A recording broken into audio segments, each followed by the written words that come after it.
You are listening to episode 217 of Mitolife Radio. I'm your host, Matt Blackburn, and today I'm interviewing Bob Troia. Bob runs a website called quantifiedbob.com.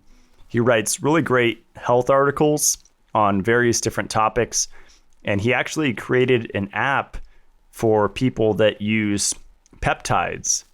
Peptide therapy has exploded in the biohacking world the last several years, but it's kind of tricky learning how to reconstitute the powder into a liquid that you can inject. So this is obviously advanced biohacking stuff, but BPC 157 is the most popular, and Bob will break it down in the show if you're curious about it.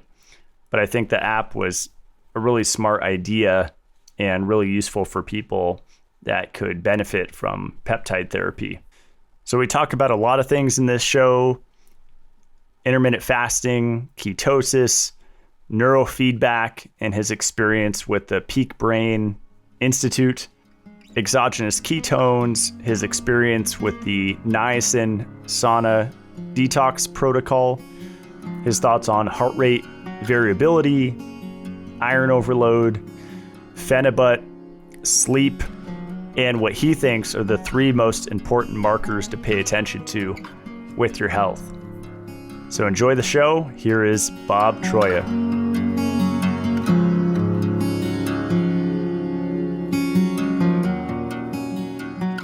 All right, Bob Troia, welcome to the show. Hey, thanks for having me on. Yeah, this will be a fun chat. I always like talking with people that are not anti-supplements or anti-devices, because these things can be incredible tools. Obviously, they could be overdone and, relied upon, as your primary source of health or whatever, instead of having the foundational stuff like light and filtered water and nutrition. But in my life, they've definitely improved it: mental functioning, sleep, energy. And it seems like your experience has been kind of similar. Yeah, I mean, technology from the standpoint of, I just love technology in general. That's been my career in the past 2 decades. And, so it's part of me is that the curiosity aspects of things. I love to see the evolution of tech and what we can use it for in terms of learning more about ourselves and gaining more insights. But also I realize it's not about just getting a whole bunch of pieces of shiny objects and which can cost a lot of money. But, I'm willing to I'll put my money down on certain things. I'll try them out. And then, and you figure out what things actually are going to actually help you or give you those insights. Cause, like you said, you might have some issues with sleep and you're trying to resolve it. And so you need to first figure out, well, what are the causes? Why are you sleeping poorly? And then apply different modalities or tactics, whether it's technology, supplements, et cetera, or construct some single subject self-experiments, as we call them, to figure out what might make those improvements. It's other people just use technology. So for me, it's a lot about technology and data to just maybe by looking at the set of data, you learn things about yourself. So it might not be about approaching it like I have a problem, I'm trying to find a solution. It's just more about this sort of self-enlightenment insights. And then you can figure out ways to optimize from there. That's awesome. How did you get started? Because I found, the Neurophone NF3 and the SOTA devices. I was playing around with the silver pulsar and the magnetic pulsar and the, ozone generators. And then I discovered these conferences, I think it took several years to get to the Bulletproof conference, but I went to cancer summits, and then they would have a Rife machine, I think it's JW Labs with the sticky things on the wrists. And, it took years to find out there were actually other people using stuff like this. It was pretty interesting. Yeah. I've always been obsessed again with data and understanding things about myself. So even as, a teenager where we didn't have all this cool tech we have today, or maybe it was really expensive in some lab. So we were using, if you're an athlete for athletic performance, you're using basic tools, right? Like a tape measure and a stopwatch and all of that. It was really probably in the last, 10 plus years ago or so, where the community of quantified self folks emerged. And it kind of came organically out of the Bay Area. And you hear folks like Tim Ferriss and Kevin Kelly, who was created Wired magazine, they were just trying to bring people together that had a common passion for like understanding themselves better through data. And back then it was like the tools, like I said, were much more simplistic. But it was kind of through that community where I started going to events, first local meetups and then national conferences and international conferences. And I had been documenting things I was doing for myself. Even before I found out about this group, that's how I started my blog. I was like, let me just get this information down somewhere. And then I realized other people were kind of seeking out the same sorts of things. And then it moved really fast in the past decade, where we got the first sort of wearable, fitness trackers and sleep trackers and the certain amounts of data we could collect. And you saw companies come and go. Some of the modalities you mentioned, I would have probably approached those as first as like, what is this woo-woo crap? Because like you're telling me it's this, I'm going to hook a thing up to my wrist and it's going to cure all this stuff. And it was just through me understanding more about the underlying science and educating myself, but also being open to change. So I think the problem is people get stuck into these like dogmas of like, it's this or this, I can't be this or that. And so I'm one of those people that's like, there's an entrepreneur, Peter Thiel, who says, he has this saying, strong beliefs, loosely held. So it's like, what I believe in very strongly, and I'm open to being convinced otherwise. So I've had to sort of, as I've gotten new information and I understood how, like, whether it's the science getting down to things that, the woo becomes more like I can put data and numbers to it and kind of have a better understanding or explanation, even if it's a theory. At least for me, I can sort of explain it. And it's helped me when I talk to folks that are coming from a different angle. Maybe they're coming more from the mindfulness space or, another area where we're trying to achieve the same goal. And we realize that, but I'm doing it like I'm looking at it from like the numbers data perspective, and someone else is doing it through maybe a more holistic spiritual kind of thing. But by saying that, we're like, look, we both want to achieve the same thing. And that's been kind of interesting.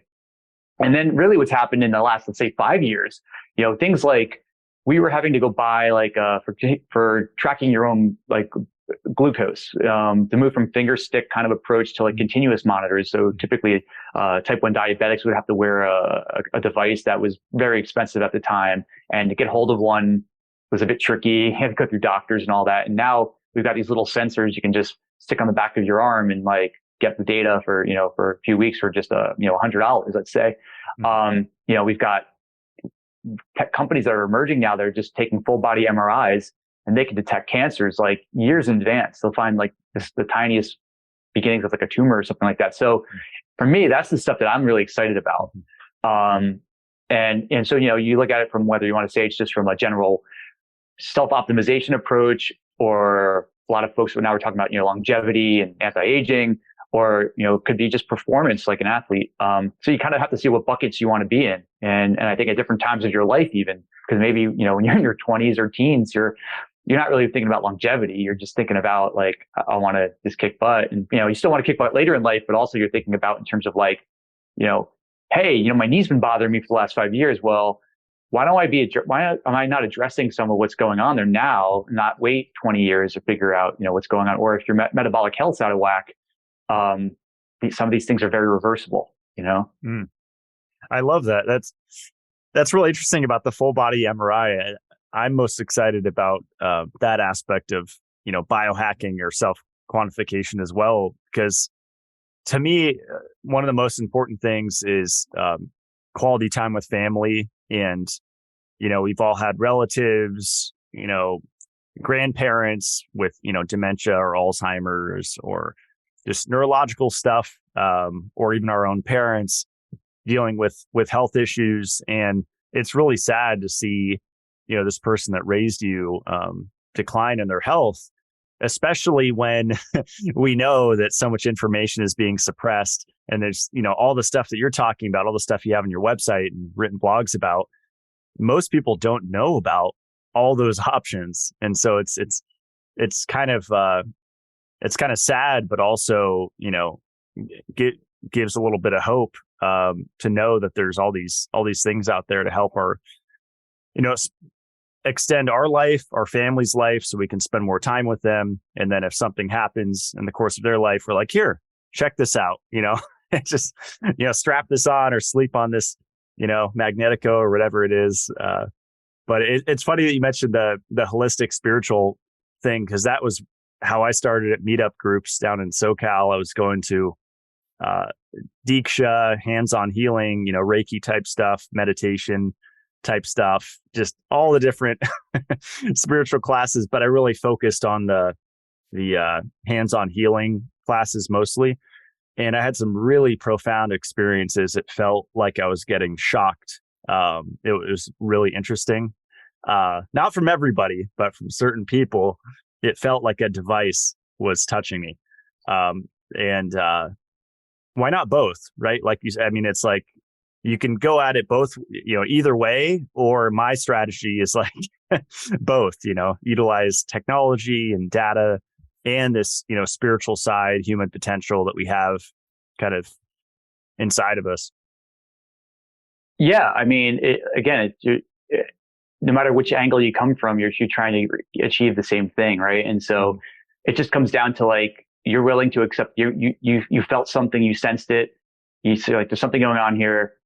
Not quite sure what exactly is happening, but you kind of feel it, and I would probably be like, I felt something, I noticed it as well, but then I'm going to be like, what just happened? What was going on there? And whether or not there's a theory or an explanation for it, it's like, it's just a matter of like how I always put everything with a skeptical kind of hat on, because like, that's just the way I am. Mm-hmm. And that doesn't mean I think everything's BS. I'm actually the opposite. I'm open-minded. I'm willing, if someone can make a great argument about something, I'll accept it. I'm never going to tell someone like you're wrong unless I feel like 100% there's like immense amounts of data that can prove it otherwise. Because I'm not an expert. So, who am I to tell someone what they're, believe is wrong or right? Yeah. Yeah, absolutely. It's interesting to see all the arguments online, and there's like copper and then vitamin A and then vitamin C, and people are like hyper focusing on these little things. And I think a lot of people are just missing, the forest for the trees, and they're just hyper focusing on the wrong things and missing the big picture. Yeah, I mean, I even see this a lot, where there's folks now, the obsession with like longevity folks, and everyone's getting their, biological age scores and all that. And they're taking lots of supplements because it said, and again, we're not going to know for like 100 years whether any of this stuff actually works. Cause, if we live to be, let's say the average person lives to be, let's say even 80 years old, and you want to be to 160, well, we're not going to have a data set on this stuff for quite a while. And even if it does work, let's say it does work, it's a matter of like which things worked and which didn't. We're not going to know. And so, yeah. So I just feel like, I've largely like seen folks that like they're taking lots of supplements, doing all that, but they're missing other parts of like what's important, like maintaining muscle mass and strength and mobility and all of that. Because in my mind, like there's some simple metrics if you want to know your biological age, like just to get a hand dynamometer and do a grip strength test, because it purely correlates. It's like crazy if you look at the charts on how it correlates your grip strength to like mortality over year by year, because basically it's a proxy to things like balance and being able, falling and all of that other stuff, which are like the real things you have to kind of worry about as you get older. So I feel like some folks are checking off like maybe one or two of the boxes of like what you sort of want to maintain for that health span aspect of things, and they're kind of ignoring some of the other ones. That's just what I've noticed. I mean, I'm not saying everyone. I mean, there are definitely people out there that are checking all the boxes, but I've seen a lot of people where they're coming at it one way and they're excited about it, but I'm like, you got to also address these other areas.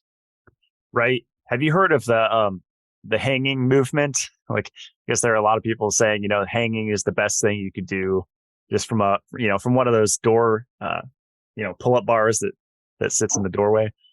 I mean, yeah, I've got one of those like pull-up, chin-up bars. You can throw rings on and do other stuff with it. Yeah, I guess because it's also like a proxy to things like grip strength.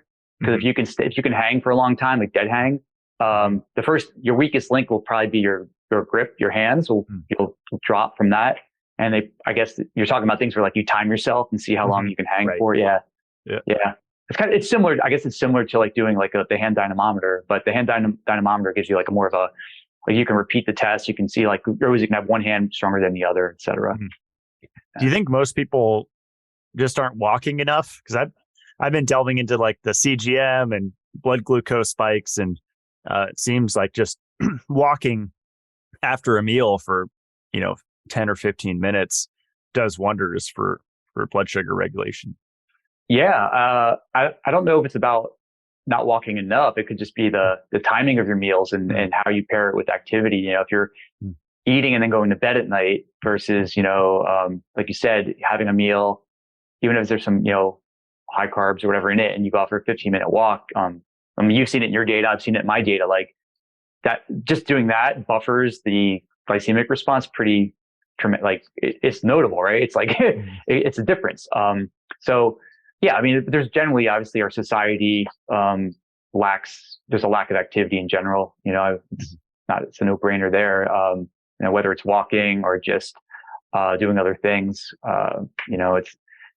definitely something's lacking there.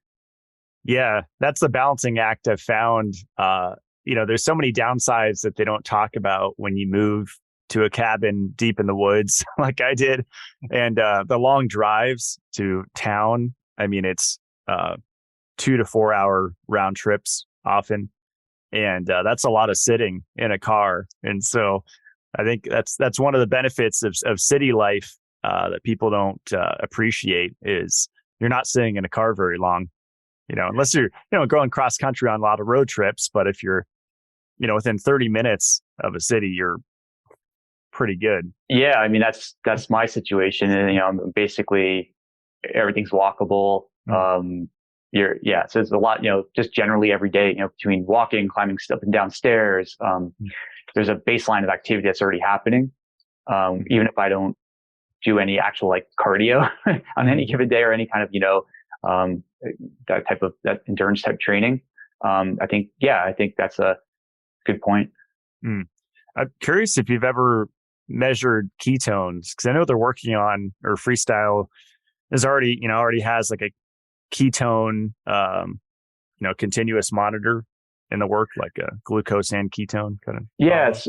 So the it's sort of the same form factor as the current, the Freestyle Libre, that like, it's like a little puck, like size of like, I don't know, like $50 or something that on the back of your arm. Yeah, oh, you have one on. Yeah, exactly. Yeah. So they announced the new version of it where they're going to be able to track also like ketone levels and blood. Well, it wouldn't be, I don't think it's not real blood ketones because you're actually sampling interstitial fluid. But you would get that, you get hydration, a couple other metrics in there, which I think is kind of cool. Like if you're an athlete, especially, now you can track, I mean, I've tracked ketones for a decade because you could do finger stick blood ketone readings. There's breath ketone monitors. They're all kind of giving you different so you can do blood, breath, or urine. They're kind of the ways to track ketones. And kind of like my preferred way is actually just doing a blood finger stick. There are people who swear by, they love doing the breath based ones. And then there's other people then you can also do urine based ones, but the urine based ones, it's kind of actually showing like unused ketones, right? Because you're passing it through. So it's kind of like, in terms of what the levels mean. But I like to use, especially if I'm doing like a fast and I'm measuring blood, doing continuous blood, glucose monitoring, and I'll do ketones like twice a day. And that way I can see how things over 5 days, let's say if I'm doing like a water fast, eventually you see an inversion of your glucose levels and ketone levels. And that's where you get to like what's called a therapeutic zone. And that's where your body's basically just running. Yes, you can feel like your body's just running off of ketones entirely by like day 3, day 4 for some people, which is kind of cool. But yeah, so ketones, there's lots of different ways to measure it. I think people are just looking for what's the most convenient way, right? You don't want to, if it's being done passively, that's, put it on the sensor, then I don't have to think about it, right? Even if I want to go look at the data 6 months from now, like it'll be there. I don't have to be checking it now 3 times a day. Right. What are your thoughts on carb cycling? Because I've been trying to figure that out. There's so many different opinions on it. A lot of the research I've been looking at, Paoli because like a lot of like 20, I don't know, I think 2012 or something. Um, a lot of studies I've seen showed you have to stay very low carb, under 30 grams for 2 weeks straight to really see benefits in ketosis. And then, I have a friend that said he's still in ketosis after eating a whole pizza, according to his blood ketones, but I don't know. I mean, for me, when I do a fast, it's not about, so I can, just the way I eat, I tend to eat in a more condensed eating window, let's say 8 hours a day. So it tends to be like early afternoon to like then eat dinner in the early evening. So I wake up every day. I'm in I'm in ketosis. It's, very light probably in the morning just from overnight. Cause it's, 8 hours of not eating anything. So my ability to shift, in the ketosis is pretty good. So during a fast, especially if it's a pure water fast, I mean, I see my levels kind of increase by like pretty quickly, and and it starts going up even more and more and more after like the third day. Now with carb cycling, I'm not keto or anything like that. Like, I mean, there's days where I have to listen to my body. Like if I'm exercising a lot and training, my body says, hey, you need some carbs today, man. You're just out of energy. Just to fuel like what's going on. Like I don't eat tons of, there's just certain days where my body says it needs it. There's other days where I will purposely scale back, certain things. I'll even protein fast sometimes. Not a water fast, but I'll be like, I'm going to cut things back, give my body a reset, for a few days. So in terms of like, I haven't done anything that would be like carb cycling or anything where it's going to be like, let's do this over a period of months or, cycle it for a certain duration. I would say that's not my wheelhouse. It's not an area that cause I don't see what I would need it for. Like, I'm not trying to, like my blood sugar levels are great. I don't have, if anything, it's more about if I'm supporting my training and exercise or I was trying to get ripped or something like that. I don't know, like, physically, like I want to look good for the summer. I don't know. So can't really give an opinion on that. No, that's great. Yeah. If you're handling carbs well, I was just shocked to see like my fasting blood sugar in the morning was over 100 milligrams per deciliter, which is pre-diabetic. And so I think in that case, it's good for someone to lower. And even I think my average glucose would be like 100, 105 throughout the day. So I was going to say, because normally your blood sugar will spike for a little bit in the first hour after you wake up. That's just the dawn effect. The dawn effect. Yeah, exactly. So that's a normal thing for the body. So I was going to say, like, if you check it like 2 hours after you wake up, would it come back down? But if you're saying your baseline is around 100, I mean, that's, especially, if you by the evening and stuff like that. I mean, I'd say I like to I would love to be around 75 milligrams per deciliter is my baseline. But, if I can get 80 is kind of like my, 80 to 80, 85 kind of thing, and then fasting, I can get down pretty low. I can get down like almost like 60 to, into the 50s. So that's pushing it for me. And I'm less concerned with dropping my glucose too low. I'd rather just have the ketones come up, and, 'cause at least that way you've got the fuel source and the balance is where I want it. Yeah. Yeah. It's definitely improved just 3 months on very low carb. It's amazing how resilient the body is after I was, doing a high carb diet for the past couple of years. Yeah. I mean, and even stuff like that. I mean, you can look at, like, from a genetic standpoint, depending on your ancestry and stuff and what parts of the world you're from, some haplotypes thrive more on some people can't handle a super low carb diet. They actually thrive with a moderate carb diet, or, just depends on like ancestry, what part of the world, that haplotype happens to come from. So for me, it's more like Mediterranean kind of that area. And so I can, for me, I thrive on that. That's sort of my ideal kind of balance of things. Yeah. Yeah. I'm most pulled to seafood. I feel amazing on just steelhead and salmon and oysters. I could eat that like every day. Same. Yeah. 100%. Yeah. It's interesting on self-decode that I need to get another test to do the second consult. But in the first one, he said I have farmer's genetics instead of hunter's genetics, which is contrary to how I feel. It's really interesting. Like I feel better on steak than I do on pasta, which some people would say, obviously, but I think some people can feel good on pasta, you know? Well, I wonder or is it all one or all the other, or is it more Right. just like, you could still have the hunter, still have your proteins, but you just need to mix in a little bit of, you know, some plants and uh, other carbs. Yeah. It sounds like you haven't done crazy dietary experiments like fruitarian or. No, I mean, most of my stuff was around, one of my first experiments was just changing my entire diet to like what I thought was healthy over a decade ago, where I was like, I'm working out all the time. I'm busy, doing all this stuff, and I'm eating like super low fat, chicken breasts with no skin and white rice and some broccoli, and but I was exhausted. Right. And I've been doing this, but this is the way I was told, like, since I was in college, like, and it was when I discovered kind of basically what the paleo diet is, where I was more like, hey, I can eat these healthy fats. I got to rethink the way I approach stuff. This is again, changing being open-minded to stuff. And when I did it, I was like, whoa, I'm actually like feeling amazing. My energy levels are through the roof and all that. But a lot of the experiments I do are like, I've done things more around different, like fasting. There's another type of diet called fasting mimicking diet, where it's like you do it 1 week a month you kind of cycle it in, and people tend to buy like a packaged up solution. And so I was kind of I created a DIY. I basically reverse engineered the patent on it, like showed up, because the patent shows all the breakdown of what was it, like the nutritional breakdown. And so I was like, well, look, I can eat like 2 avocados, a little bit of sea salt, kind of get the macros the way I want.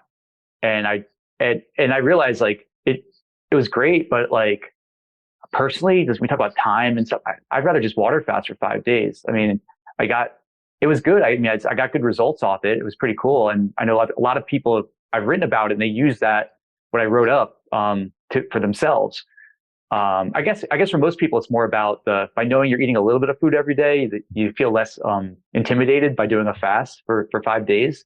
Right. But I think once you've done you do like a 3-day fast and work your way up, and, I'm totally fine now just doing, I do like a quarterly 3-day water fast, and once a year, let's say I'll do a 5-day. That's sort of my jam on that. Okay. Yeah. I was going to ask. So quarterly 3-day, and then once a year, 5-day. Yeah. Okay. Was Walter Longo the one that started that fasting mimicking diet? Okay. Yeah. He has some interesting stuff to say. Doesn't he talk about like moderating your protein intake? Am I thinking of the right guy? Yeah, I think he comes from a more vegetarian background, but I think the issue some people have with I get the idea of putting the whole thing in a kit, like that they make, but it's all like packaged, prepared foods, a lot more. We're not talking about much food to start, because it's like a fast, but I would swap out like certain things. I'd be like, well, if I can get a certain amount of calories from like an avocado versus eating something that's like not as satiating, I would I'd switch it that way. Or, I could eat some like raw cauliflower, but again, everyone's got to, see it for themselves, like what they like. Some people like the convenience. That's the whole point of it. It helps with adherence. You get your box, you follow the instructions, and, and a lot of people have had great success with it. So I'm not going to say it's not good. I think it was more just, I did it because it was like, there's a price point of those kits. Like someone to do it, maybe they don't want to spend several $100s for the week. You can spend less than $10 and kind of get pretty close. Do you use any tools while you're water fasting? Like essential amino acid, like MAP tablets or ketone shots or anything else? Yeah. Well, when I'm doing a water fast, straight up water fast, I just drink water. Like I mix up Good Spring, and, I might have some that's more sparkling, or, just to make some variety. But in terms of like a 5-day fast, I may add in some electrolytes. So it could be it could be sea salt. It could be, there's some companies out there that have a little package like something that has a little bit of flavor, maybe a tiny bit, just for a change. I've done, what's it called? There's like those drops of the saline kind of drop. Like there's like, they come in little concentrates or No. Yeah, it's like ocean. Like basically, it has all your micronutrients. So you jump like 10 drops in some water, and you'll helps with your electrolyte balance. Mm-hmm. So I would throw that in there because I mean, the only thing I've ever experienced during a fast would be like on like day 5. And this hasn't even happened for a few years. Would be I was feeling like a little bit of kidney pain and stuff because maybe I was like a little dehydrated or not dehydrated. It could be detoxification plus some other things. But but I found now if I just get enough water and stuff, and everything seems to go well. But yeah, I mean, my fasting, like I don't even drink coffee like during a fast because in my mind, because people are always asking me, can I take this? Can I take that? And I was like, I mean, you can take whatever you want. There's no definition of like, you can do a coffee fast if you want, just have coffee for 5 days. I just was like, I just take away any choice, any variables. I'm just like water, and if anything, I maybe I'll, like I said, a little bit of electrolytes just to, that's it. I mean, it's not going to throw you out of your fast, just taking a little bit of that. I did my last 5-day fast. I even added in because I was like, I'm going to make this fast all about autophagy. So I was taking, I was doing some peptides, spermidine, ficedin, like all these other things. I was like, because I wanted to be like, let's break my body down. Like this is all about like reset. And so I was like, let's do everything to kind of clear out like anything that's like gunking up the system, let my body reset. And then I was cycling in after the fast. When you refeed, your testosterone levels and stuff jump way up because your body is like, I'm not going to die. And so everything, I've done lab tests to have seen those crazy results. And then I went into more of like a training cycle again, where I was like, I'm going to now keep lifting weights. I exercise throughout the fast. I just won't try to set any records. There's nothing wrong with doing some maybe like day 4, day 5, you want to take it easy, but the first 3 days you can go to the gym, do whatever you want. I haven't had any issues with that. That's awesome. Yeah. I think my longest fast was like a mono diet, watermelon only. That was interesting. I felt strong because I think there's some protein in the watermelon seed. So felt pretty good. Yeah, that's great. Plus it's also like, isn't watermelon a bit, just by fructose and other things? Yeah. Oh yeah. Yeah. Definitely wasn't an autophagy, but yeah.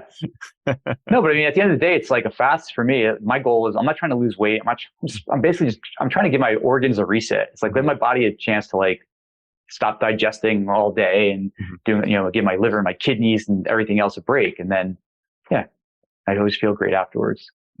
Have you experimented with DDW, like deuterium depleted water? Or?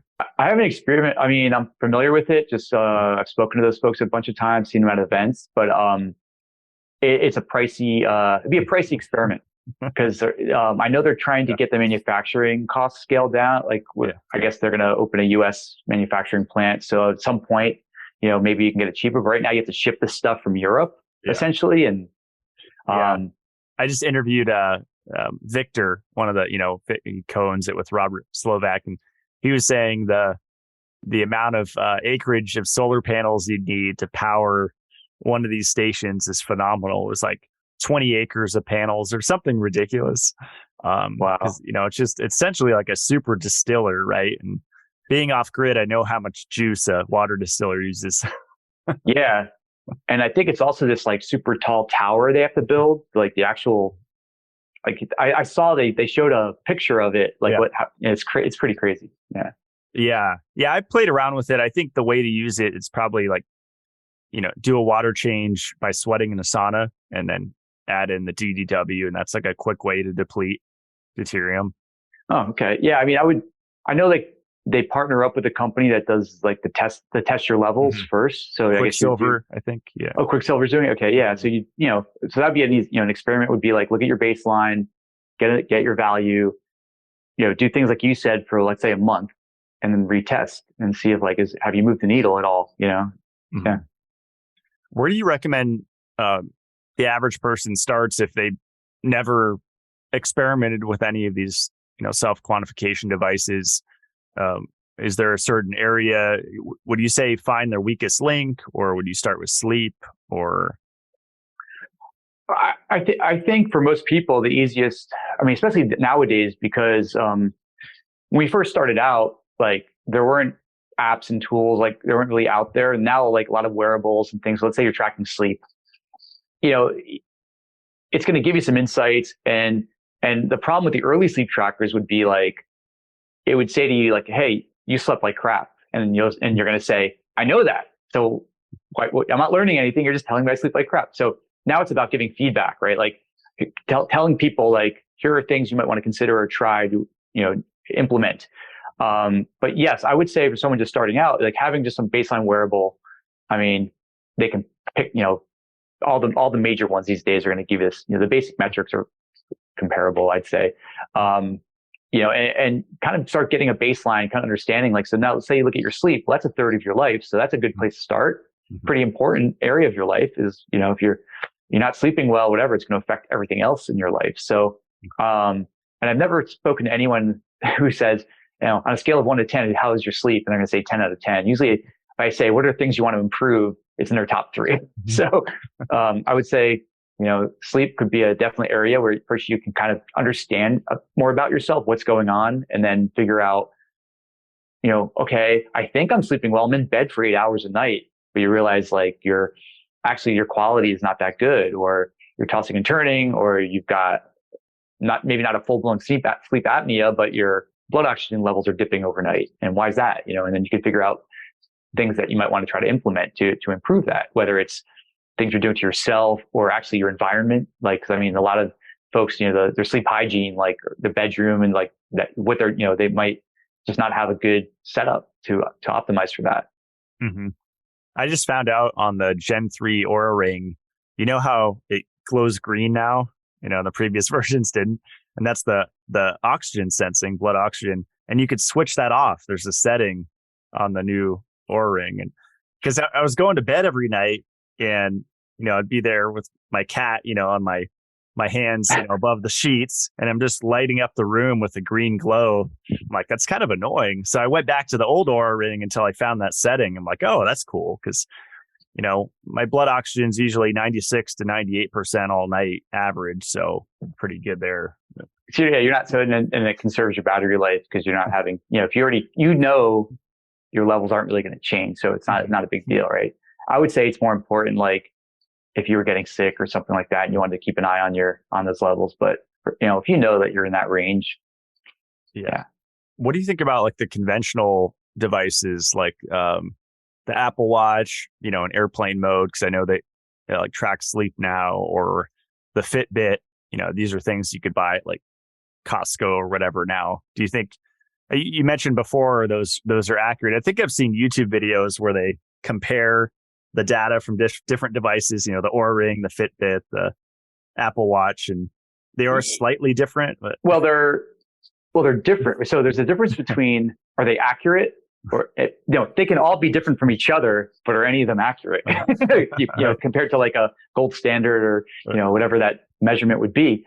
I think with sleep, I mean, I think what they're saying right now is like typically you're seeing sleep accuracy, the tracking somewhere in the 70%, 65 to 70%, meaning like it's accurate from like, I fell asleep at this time, I woke up at this time. It probably can sense like, quick awakenings and all that, but it's more like sleep stage detection is like the real challenge. Going from deep sleep to light and from light to REM. That's where, and even in Aura, you mentioned Aura, like they have a second algorithm now. So in their app, you can see like it might say at the top, you slept for 5 hours and 45 minutes. But when you look at the new algorithm, it's actually, they're saying, actually, no, our old one would have missed all these things. You actually slept for 6.5 hours. That's a big difference, right? So that means if you've been wearing one for several years, the data is a bit different. Now, if you were to compare one to the other, like an Apple Watch or a Fitbit, it's going to be a bit different. I mean, I think Oura Ring, the resolution is 5 minutes. Fitbit is 1, so it may be able to show up. More things will show up if it's like a quick disruption. I'm actually a big fan of Fitbit. I know I recommend it to a lot of people just because it's a easy entry point, cost wise, price wise. They have such a huge data set that the data that they have is like, I trust it. I'm pretty reliable. Now, Apple's obviously building their own data sets. Now it's just a matter of like, what sensors does each one have? Like they do things in different ways. So like the Aura, you mentioned, there's like three different there's like an infrared sensor and a green light and a red light to do different things. Whereas, the Apple Watch will use, I think the they still have like a galvanic skin response sensor in there and things as well. I think so. So like for like sweat, and so they're measuring stuff kind of in different ways. And but I think for people, it's a matter of like what's most convenient, what's gonna, like I'm wearing a device called a BioStrap on so I have an Oura Ring and a BioStrap. And the BioStrap, I mostly wear this for sleep because I like their sleep tracking. I don't necessarily need to be wearing it throughout. So I lose out, maybe let's say if they're trying to give you some recommendations about like, you should move around, do this or that. But if I'm just looking at it, like I just need to be able to track my sleep because maybe the battery life doesn't, I'm having issues with battery life or something like that. I'll just keep it next to my bed. I throw it on before bed and at least that way I can get like a second opinion or a third opinion when I'm looking at, like let's say sleep data. I can see like, because sometimes, you might get incorrect data. Well, you will get incorrect data on any device. Not that the device itself is wrong, but like you might have fallen asleep on your arm. It fell asleep. Now you got no blood going in your hand. So it's going to think like the data's wrong. You're going to have gaps. You're going to see these big gaps in your data. And so if it tells you your heart rate variability was like amazing, well, no, it was only amazing for the 2 hours it was able to capture data. Maybe the rest of your night could have been crap. And so you have to kind of like think about yourself, like think of the context of when you're getting this data, because sometimes you have to throw it out. Like it's not like if you wake up in the morning and you feel great and it tells you slept like crap, I'd go with I feel great. Like right. I mean, that's how I feel. And so I think people get, I like the people that get really into looking at the data because they're learning about themselves. I think that's pretty exciting to see. They just have to understand, like, you always have to still question everything and kind of go, what's the context of it? Because I see people who they start complaining about stuff, and you're like, well, you have to explain, like, almost like talk them off the ledge, because you're like, no, what you're doing is you're doing everything right. Like this data just isn't correct. So don't obsess. Don't get upset about it. Like you're not a bad person. Is the BioStrap the one? I think I tried it where you have to click something on the app, like start sleep, to have it track. So I think that's why I stopped using. You don't have to do that. They have there's a second mode. So by default, it will detect sleep. They have this thing called a sleep, like it's not sleep clinic, like a sleep study. So you can enable it at night and it'll do higher resolution sampling and track more metrics. So if you want to get like a complete, almost like if you went to like a sleep lab, right? It's trying to give you a more detailed view of what happened overnight. But if you just fall asleep with it on, it'll just track your sleep like anything else. Got it. Okay, cool. I just got the Mendy yesterday. I think I heard about it from Luke. It's like have you seen that? It's the head strap that basically trains your brain. Like it hooks to an app and you have to concentrate. And it's supposed to help like ADD and you move this ball with your mind. So it's kind of like a form of neurofeedback, like a cheap, affordable one. I haven't seen that device itself. I mean, I'm actually in the middle of, I'm doing I've done a bunch of neurofeedback experiments. I'm actually doing, my training with a company called Peak Brain, the Peak Brain Institute. They have like locations around the country. So I'm doing a 30 set. So basically I did a QEEG, baseline to kind of see what's going on with my brain and all that. And they kind of find areas that like maybe there's some imbalances or can be done. And then you have to do 30 sessions, which is just like you said, you sit in front of they hook up some stuff to you, like some electrodes, and then you sit out and you watch a screen and you hear beeps and stuff. And then you're basically just sitting for 30 minutes. And then all of a sudden they're like, okay, you're done. Bye. See you next time.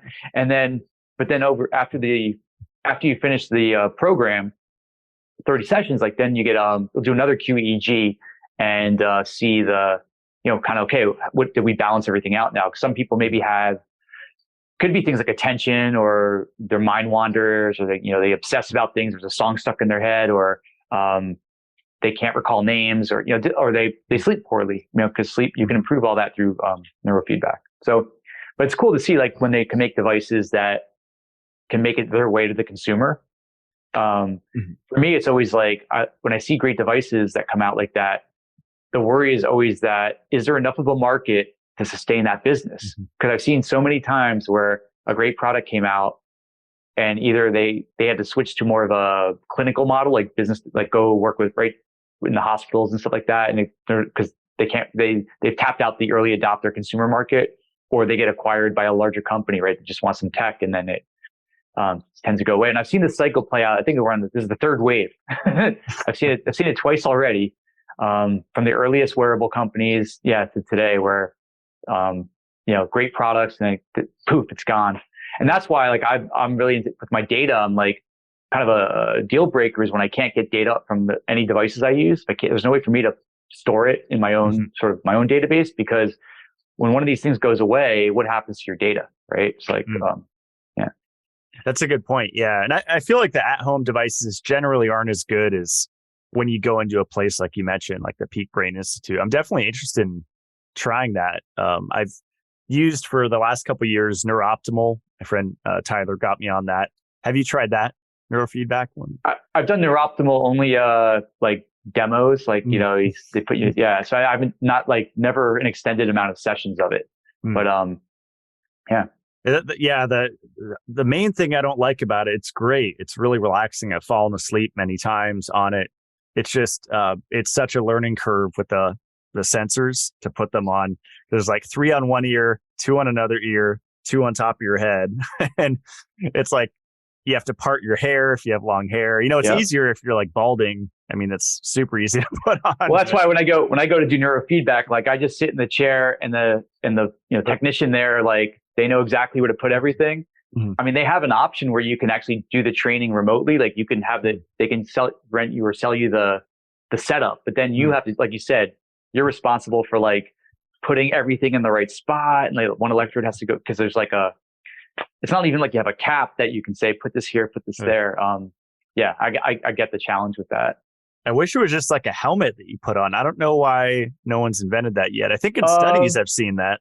So the problem is with any kind of neurofeedback, with there are a few products out there that use, like, they're called dry electrodes. So they're like, basically it's like a metal. They fit over your head. It's already got stuff in the right places, and you kind of have to adjust it. You might have to part your hair around and stuff, but maintaining a good contact with the skin, because that's why you always have a gel and all the other stuff, because they need to have a really good connection in order to get otherwise you get noise in all the data.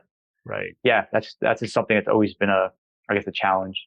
That's a good point. Yeah. I didn't think about that. Unless you use like light or something that could penetrate the hair, right? Which I don't think we're at Star Trek level yet. I don't know. True. Awesome. Well, let's see. We're trying to think of where we can go from here. You have a lot of, like, how long have you been writing these blog posts? Like, for 10 years, do you say? Or I think I started my blog around either 2011 or 2012. It's like when I first was just like getting things up and running, just kind of documenting some early things. Wow. Yeah. And, so it was just, again, when I first started it, I had no intention of like anyone else like finding it. Like, it wasn't like I put it up there and I was like, oh, I'm going to put this up and I'm going to try to like sell all these products through affiliate links. It was like, no, it's more like I was documenting these self experiments, kind of really breaking it down, showing, my approach to things through data. And that way people can kind of take what I've done and repeat it for themselves. And they're probably going to get different results, which is the whole point. It's like, because we're all these like individuals, your mileage may vary, but we can do things under the same conditions at least. And I've had, sometimes people will say, I took what you did and I changed it this way. I made these alterations to the experiment, or they incorporated it into something else that was bigger. So, that's the beauty of like when we had this original quantified self community, everybody was always sharing this information with each other and kind of giving people like little blueprints they could follow to do different experiments. Mm-hmm. And so, what's cool is now you're starting to even see like in this sort of, I guess we call this like Web3 space and decentralized health and all that. There are some organizations popping up where they're trying to do this, like create these group, essentially communities where people can kind of all do an experiment together, or and so, that way they'll kind of say, here's how we want to construct it. Everyone can follow the same sort of approach, and then kind of see what kind of insights are garnered out of that. Whether there's similarities or differences. Are you a fan of Bloodwork? Because I know some people go crazy on that, and you could spend I think I looked into getting, testing essentially everything, quote unquote, that we have access to. And it's, $10,000 to $15,000. I mean, to get a full breakdown of everything that's going on. Right. I mean, yeah, I'm a fan of Bloodwork, but I think there's certain markers there's probably certain markers you only need to check every, let's say, 6 months to a year, whatever. They're not going to vary too much. There's other things that probably have to be checked every 3 months, really. Especially if you're doing experiments or making changes to your lifestyle or diet, and you're actually trying to see if there was a notable shift there. I personally, I'm not spending $15,000 on blood work. I mean, what I'm really excited about are now we've got some blood tests out there that for about $1,000, you can do a blood test that can identify, I think, something like 50 to 60 types of cancers with just a one blood test. And this is this is today's pricing. So next year it'll be $500, right? And then it's the economy of this stuff, the economics of this are totally going to come down. Just the way we can do full body MRIs now, that they analyze it through machine learning and they can find tumors years before they become really an issue. And sometimes people might discover something that's a minor issue now, an outpatient procedure today, that if they had waited on it or not been caught, very different story 5 years from now. Mm-hmm. And that's the kind of stuff that because that's that's really creating using data in a really innovative way. And it's stuff that was only enabled through technology. Right. Yeah. Right. I noticed you have a Omega Quant on your website as well. I've done a few of their tests to give the omega-3 index one. It's pretty cool. They have the UMMA test, methylmalonic acid. They have hemoglobin A1C, vitamin D.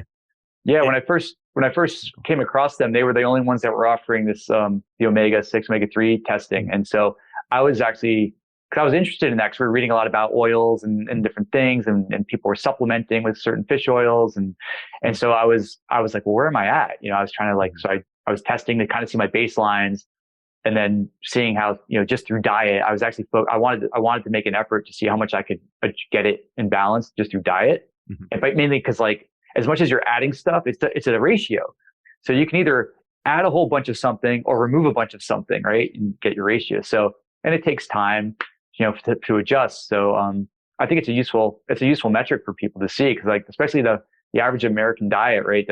Their index, their ratios and stuff are just wild. The amount of omega-6s that doesn't mean you're gonna have zero, but we need some omega-6, but but the ratios have to be in line. Yeah. And I've changed my mind on that over the years, because there's a huge group of people now in the repeat community that are omega-3s are toxic. You should never, ever supplement. Even cod liver oil, pure poison, which for me, that's pure medicine. Wow. For sure. Yeah. And my balanced perspective on it now is, there's nothing's really toxic, whether it's, nitric oxide or serotonin, or it's all a balancing act. And with omega-3s, the balancer there is vitamin E. And yes, you could absolutely get lipofuscin, supplementing omega-3 and creating a vitamin E deficiency. Probably will take decades, but it will happen. I mean, every time I fly on a plane, I look at, usually there's a balding older person sitting in front of me somewhere. And then I just look at their scalp and I just see all those age spots on their head. And then I see what they order, or the stewardess comes by with the peanuts, you look at the back of those, you're like, oh, no wonder, No, exactly. Yeah, I know you're big on all the vitamin E supplementation. Yeah, I've seen a lot of what you've written about it. Yeah. And balance, right? I mean, the Shoot brothers did some really interesting research on cardiovascular disease and high dose vitamin E, even eye degeneration, mental retardation, a lot of different muscular dystrophy. High dosing vitamin E is safe and effective in a lot of contexts, but I don't tell willy-nilly people just megadose, that's the only thing. I think. No, I think I reached out to you even a couple of years ago when you first were coming out with your a vitamin E product. I think that's why I contacted you about it. I was like, oh yeah, I'm interested. I want to learn more about that. Yeah. It's funny. Dave Asprey just came out with Dake but it's like retinol palmitate, so synthetic vitamin A, which probably not evil, probably not harmful, like most people say it is. Cholecalciferol, form of vitamin D, and then he has tocotrienols, which I think are less effective than tocopherols, or less important for sure. And then vitamin K2, but it is important to take them all. If you're going to supplement one, it's like, that's why I like the cod liver oil, and then like my vitamin E and vitamin K is usually what I recommend. Not to make this commercial, but yeah, no, it's everything. You have to take things in conjunction, obviously. Yeah. I was actually experimenting with a multivitamin because I was like, can I just take 2 things a day? Like, just whittle it down and be like, it's all in there. And then I realized there's like, it had all the stuff I wanted, had the right ratios. And then I was reading up about biotin and effects on blood test results. And so basically, I don't know if you know, Chris Masterjohn was talking about a lot of this too. And like, you can get some wacky results, especially on any, like doing any kind of thyroid result tests. So you have to kind of do a wash. So if you're taking anything with biotin, you got to do like a 2-week wash period so that it can't interfere with the blood test results. Yeah. And that was something I was like, oh, okay. So now I know, like, as I go, cause I don't supplement, like I was never supplementing high dose biotin or anything like that. But like this one multivitamin, I looked at the label. I was like, okay, it's got a good amount in there. So yeah. Isn't that in like pastured eggs though? I'm pretty sure have biotin. So I wonder if the food source is not high enough to affect blood results. I don't think I think this is when someone's like, you're taking a supplement that's got like 10,000 times a daily, there's some that have like super, super high doses. Yeah. I think some eggs is not I don't think that's the issue per se. Unless you're eating lots of eggs. Yeah. Carnivore style. Yeah. A 12 egg omelet. That's right. I wanted to ask you about exogenous ketones, because you have a lot of articles on those on your site, and I'm late to the party with that. For years I saw Ben Greenfield, posting about them, and I think years ago I tried. It was like 4 or 5 years ago. Was it Perfect Keto or something? It was like a BHB powdered product, that you just scoop in your water, and I did feel a boost from just the beta hydroxybutyrate powder. But recently I think I got Ketone Aid, which you have in your site, and then they have like the ethanol free alcohols now, like the exogenous ketone cans, like the ginger mule. It actually tastes really good to me. Yeah, I've got a bunch in my fridge. Nice. It's weird. You do get like a buzz from it, but you're not, you can still drive and you're energized. It's really interesting. Yeah, I actually was doing some experiments with it, because obviously it's not alcohol from like a ethanol standpoint, right? So you're not going to, if you blow a breathalyzer, it should be 0, and so I have a breathalyzer, and I was like, I drank 6 of those hard seltzers in like an hour. And cause I was just like, let's see, cause I wanted to see like, how does it affect reaction time, other things. And so I was doing these experiments around that. I was like, okay, let's see. Obviously my ketone levels went up. So I'm drinking these. It's like, there's moderate levels. It's not like crazy levels of ketones in those, but, your blood alcohol obviously doesn't go up because it's not ethanol. But one thing I did notice was, like after like maybe like 3 of them, you start to feel like almost like a little bit of a buzz, but it wears off pretty fast. So it's like so it's kind of interesting. Like if you wanted to do something socially, like go to a party or something like that, and you just wanted to like drink one of these or 3 of them, you might have a little buzz. And by the time you're ready to go home, like you're totally like, there's no feeling of being any bit of intoxication or buzz or anything like that. Yeah. It's funny because they have a warning on some of them, like the HVMN shots. It says don't exceed 3 a day. And then, it's people like you, or I've heard Ben say on his podcast, it's like, yeah, I need 3 to, I could drink 3 at once and that will raise my ketones. Well, yeah, I mean, there's a difference between like, it's a different form. Like, so those drinks aren't exogenous ketones in the same way as drinking like the ketone esters, like, or the BHB, because the alcohol is actually a byproduct of the process of making. So it has like that effect, and it'll raise ketones, but it's not the same stuff as if you were drinking the shots or the pure, like the BHB, whether it's, the salt or the liquid base.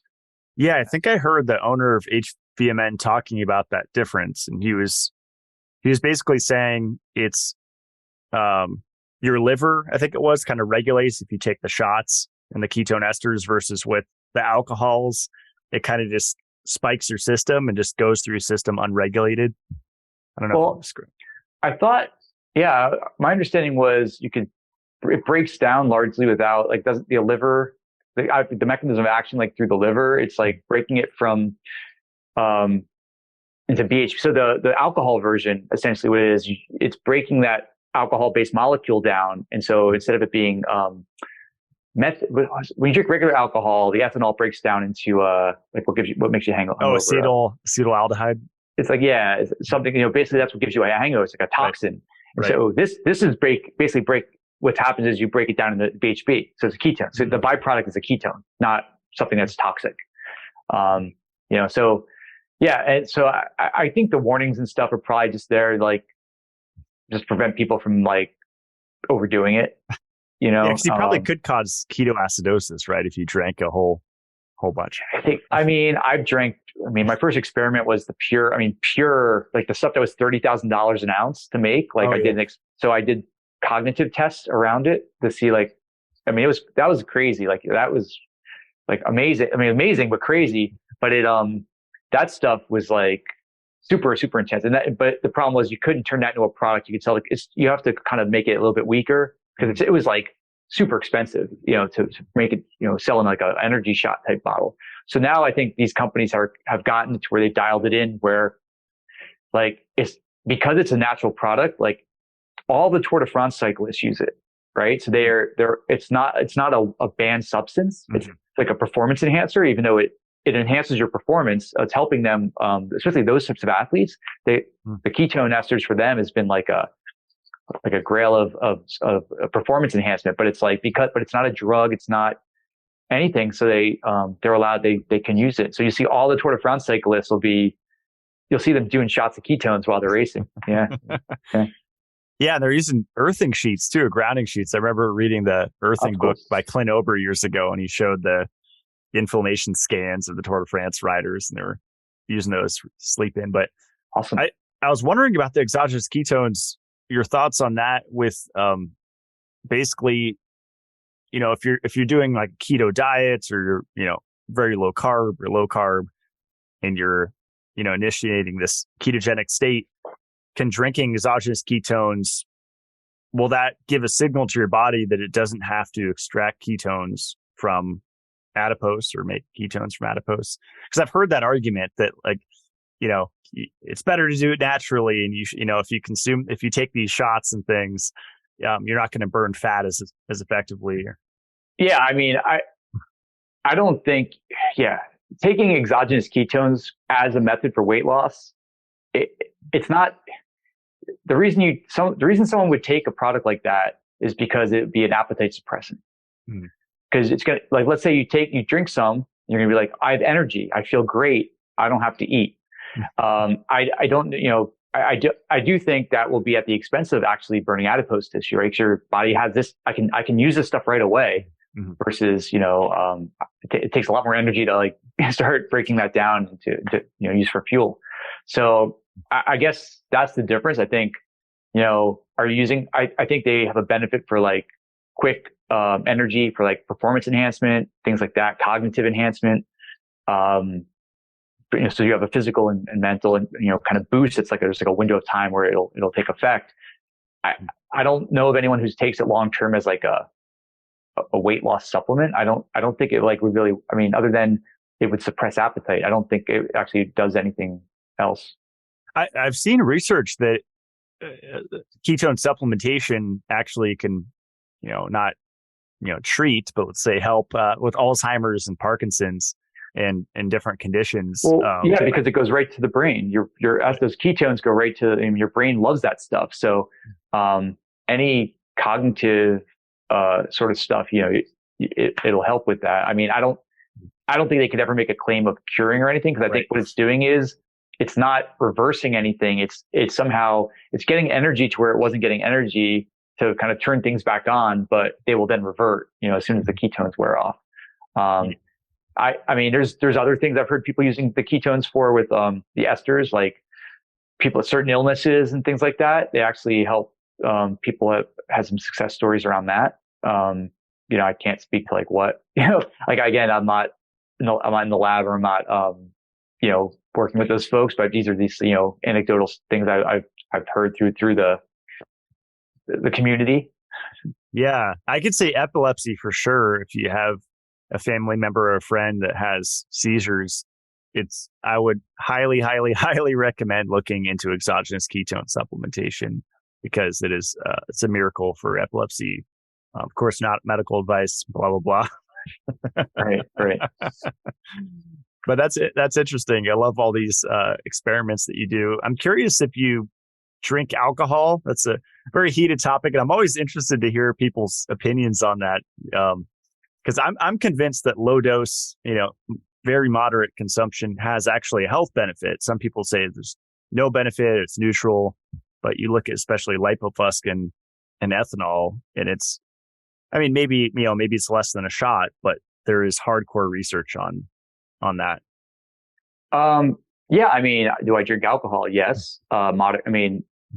In moderation. So like if I am out at dinner, have a glass of wine, I'm not going to turn down the occasional like margarita or something. If I'm just like not doing this every day. So it's like, once it's like a special occasion or something like that. I have actually found, like, through some of my experiments, it's like there's actually a dose response curve for me for like the effects of alcohol on both sleep and like heart rate variability.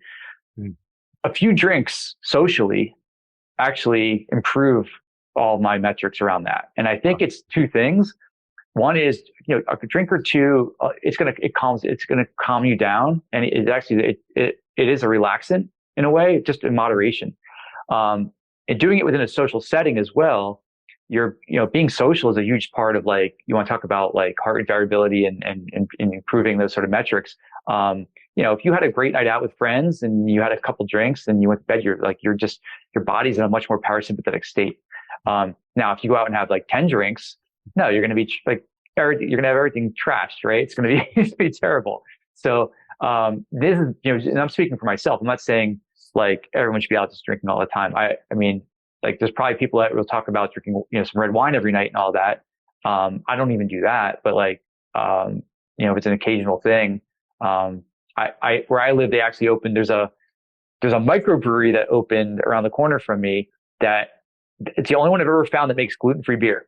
Wow. So I'll occasionally like grab I'll have a 6-pack in my fridge, and occasionally I'll pop one open, but like, I'm not drinking 6 of them. I might drink one like every now, so my body does okay with that. I just know my boundaries, like with things. So I'm not, I just, again, it's moderation. And it's also like, what's going to make, as a person, like, what's going to keep you, like, what's going to make someone happy versus feel like they're making a huge sacrifice, or, it's sort of like what, everyone has to decide for themselves. I mean, I'm around a lot of people who drink nothing, and I don't, if I'm at an event and there's no alcohol, it's like, when we're drinking like, these elixirs or, adaptogenic kind of cocktails, like, oh yeah, that's great.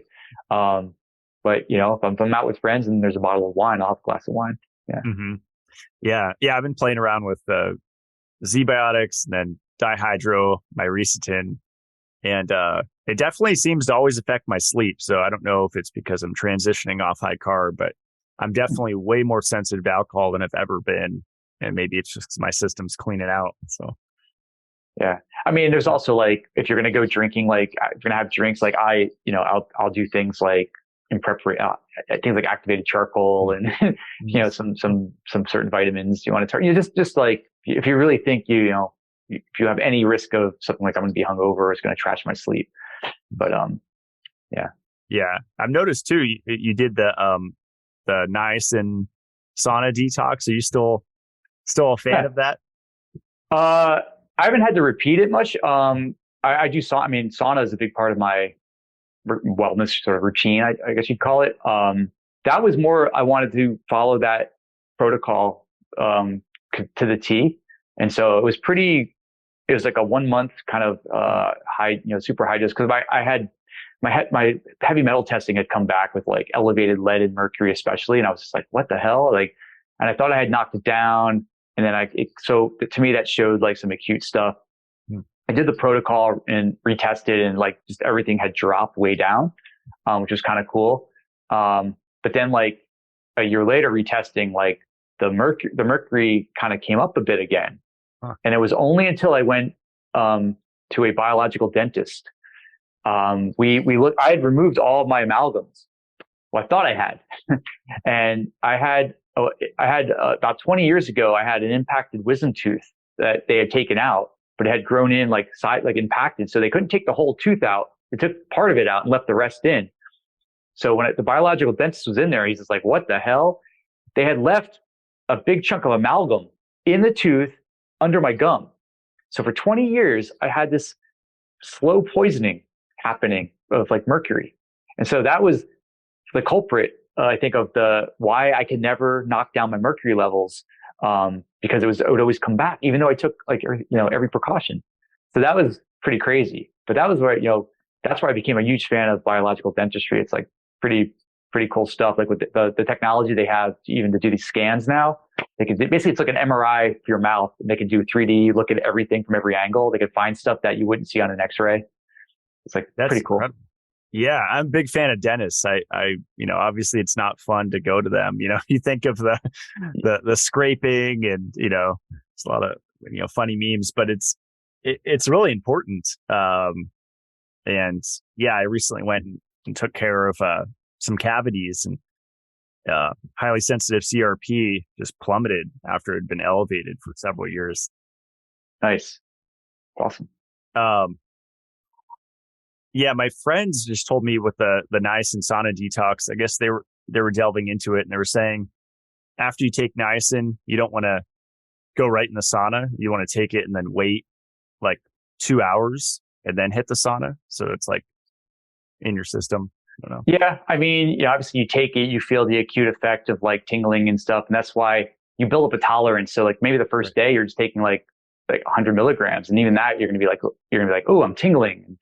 But then like the next day that wouldn't really do as much. And so I think by the end of it, I was doing I forget how many grams, several grams of niacin, because my body had built up such a tolerance to it. That's how much I'd have to take to get the effect. But yeah, I guess from waiting to take it and then wait to go in the sauna, probably just if you want to maximize, I guess, all your, the vasodilation and stuff, let everything open up before you go in the sauna. Yeah. Let's see. We got some questions that listeners sent in. Do you want to go through a few of them? Oh, awesome. Yeah. Let's let's see. His thoughts on the Dr. Mark Gordon protocol test for hormones. You heard of that one? No. Me neither. Sorry. Yeah, I'm not familiar. Yeah. There's a million tests out there. 3 most important markers to pay attention to. What are those? I would say your understanding your blood sugar. I would say looking at some level of not that you have to check it all the time, but like a hormonal panel if you're doing blood tests. Things like inflammation. I guess let's just say blood work. It's like a whole general thing. I would say and sleep data. Understanding like, are you getting, I think a lot of us realize, like when you start looking at the data, you realize you're actually pretty worn out, from things, that, even if you think you slept for 8 hours a day. So basically it's like metabolic health, kind of, so blood work from that, metabolic health metrics, and sleep. I don't think it's like one test or metric, because it's hard to put it into 3 things. I would definitely say even, you could look at things like heart rate variability, but that's more advanced. So I think once you've gotten your baseline down, you can start digging in now into more detailed fine-tuned metrics. Mm-hmm. Did you ever delve into iron and ferritin? I know it's become, in vogue now and trendy. Like Dave Asprey included iron overload in his new book. Mercola is writing a whole book on it. Everyone's getting killed from excess iron now, apparently, because it's sensationalist and it catches people's attention. But iron deficiency, not only anemia, because they're different things, but iron deficiency is a real problem as well. And both exist on the same planet. That's kind of my view. Yeah. You want to be in that. It's the balance. I mean, I guess I've been fortunate. My ranges are always pretty good.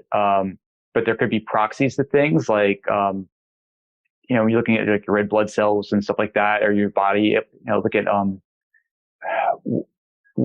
like hemoglobin and stuff, like, are you producing, because there could be things that could be affecting other areas of your blood work, and that would be a proxy to it. But the iron overload stuff, I mean, yeah, I guess that's for people that like right now you're hearing about the people that are like extreme of like, a carnivore eating like this much stuff a day. And, I'm not in that camp. So, it's hard to have an opinion on it, because all I can say is like, there's reference ranges, but are those the optimal ranges? And,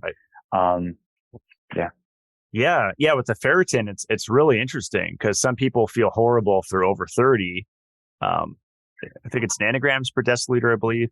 And, I feel not good if I'm under 70 or even under 80. So it is different. And I feel like it's kind of the same for HRV, kind of like variable per person. Do you believe that with heart rate variability? Have you heard that theory that there's no optimal, because I've heard like, if you're under 100, you are stressed, but it seems a little simplistic. I don't know. Yeah. I mean, I look at heart rate variability. You got to look at it on your own. You have a baseline, and then what's your short-term trend compared to your long-term baseline? And that's going to give you an idea of like, are you strained, or are you recovered? Something acute happening. That's to me the real metric. I mean, I think some people just genetically or whatever will have, the numbers can be all over the place. I mean, actually, if your heart rate variability is actually super high, that could actually be something completely, that could actually mean like you've actually got some heart like arrhythmia or something like that. Like if it's too high. So you got to kind of look at it all in context. But I always look at mine never comparing to anyone else. I look at mine as a baseline. I want to see my trend over time. Like, so if I look at over like the last few years and try to say like, is there a steady increase? Definitely not, in the overall number.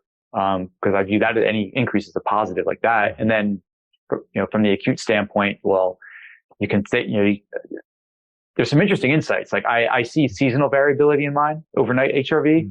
So like it's lowest in the winter, highest in the summer. That's just the way, and it could be because is it more sunlight? Am I just more active during those times? Am I just happier in the summertime? Like, there's so many factors there, but it's cool to see it when you have enough data that you see those trends. But I would say, look, you got to kind of look at it, on an individual level. Now, are you in the Bay Area? Is that where you're at? Or? No, I'm in New York City. Okay. So you do experience a real winter then with snow and stuff. Oh, it was just snowing here yesterday. Yeah. It was crazy. Yeah. Yeah. It's interesting about the seasonal variation. One of my favorite parts when I interviewed Merrick was he was talking about cold therapy in relationship to HRV, and how if it's super low, that's then a cold bath, cryotherapy, cold thermogenesis can actually help. But if it's super high, then it's probably not the best. So I kind of like that little theory. And the idea is, you're more sympathetic if it's low, and then you're probably more parasympathetic if it's super high, which, the extremes are not good, like you said. Yeah. I mean, I personally, I like a cold, dark room. That's my optimal setup. Are you still using like the chili pad too? I know there's a lot of different products now where they're like built into the mattress. I'll use that more in the, definitely in the summertime. In the winter, it's more like just keep the room really cold. I could, you still want to be I could still be under a blanket. So it's more about the air temperature being cold, and my body can sort of self adjust. If I need to get under a cover or let it loose. And in the summertime, then you got to deal with like, I want to cool actually the surface I'm sleeping on, as well as have a cool room. But then the trick is with any of those cooling devices, you start off, your sleep cycle starts off in deep sleep. So most of your deep sleep happens at the beginning. And so your body's cooling down. So imagine being like in a cave, right? It's going to cool down, but then it has to warm back up. And that's where you get most of your REM. And so I've got the old, like the Chilipad, the original version where you set one temperature and you can't, change it.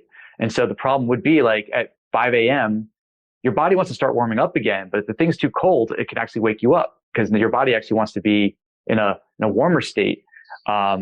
And so my simple hack for the early ChiliPad was I bought one of those $8 wall timers that, you could push little buttons, say turn it on and off at these times. And I would just have it switch off at 5 a.m. So it just shuts the thing off. So then my body naturally warms back up for the last few hours. The newer models obviously you can program your own, you can make your own protocols. They're really cool, but I still have the one I have works. It's fine, unless they want to send me, get a new one. That's smart. Yeah. I think the new one, don't they have like an app now where that's all embedded where I think it could sense your body temperature, like talk to a wearable or something. Yeah. They've got newer ones now, like they can measure, real time calibrating. So like throughout the night, it will just make micro adjustments. That's really cool. Yeah. Yeah. That's wild. No pun intended. Do you ever use like a humidifier? I don't know the humidity up there, if that's a problem. No, humidity's fine. I mean, definitely like a air filter. You want to make sure like maintain good air quality, and especially in your bedroom. So like I've got when you have HEPA filters in it, like a floor standing one. I mean, there's all different ones out there. I've evaluated a bunch, but there's ones you can get for a few $100s that actually work really well, and you don't have to have it running all the time.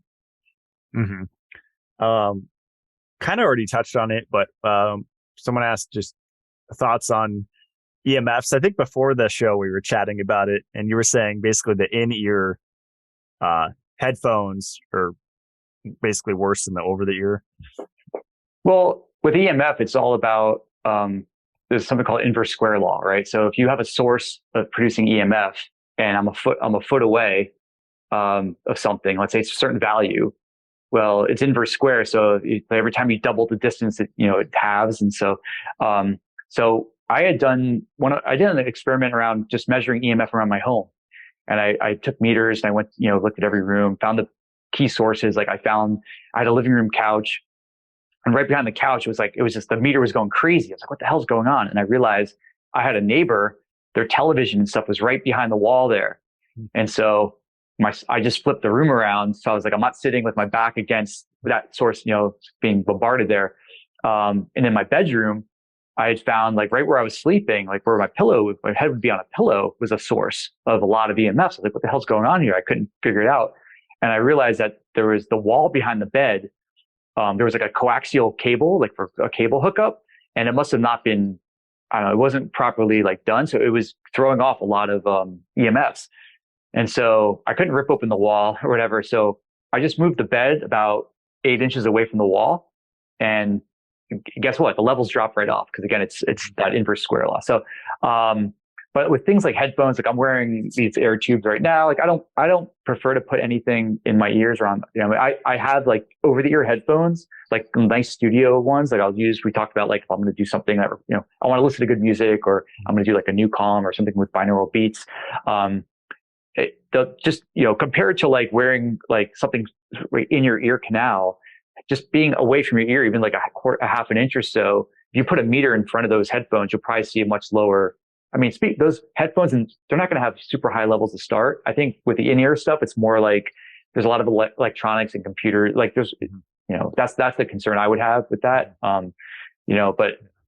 That's just me. Like, who knows? We'll know 20 years from now, like what it means. But for me, I was like, these are great for doing like this podcast or listening to podcasts.